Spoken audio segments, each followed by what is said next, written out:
আমার আল্লাহ বলে, ও দুনিয়ার মানুষ, তুই যখন কুলি করেছ তোর মুখের গুনাহ আমি আল্লাহ কেটে দিলাম।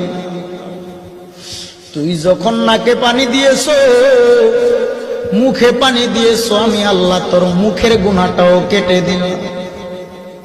তুই যখন হাতের কনি সহ দিয়েছ, আমি আল্লাহ তোর হাতের গুনাহও মাফ করে দিলাম। তুই যখন পা সুন্দর করে ধুইয়া উযু বানাইয়া আমি আল্লাহর জন্য মসজিদে যাও, আমি আল্লাহ তোর গুনাহগুলো কেটে দিয়া তোর শরীরটারে পবিত্র বানাইয়া দে। শুধু বাবা পবিত্রই না, গুনাহ কাটিয়া আমার আল্লাহ ওই গুনাহটারে ডাস্টবিনে ফেলে দেয় নাই। আল্লাহ বলেন, ও দুনিয়ার মানুষ, ওই গুনাহটারে আমি আল্লাহ তোমার নেকে পরিণত করে তোর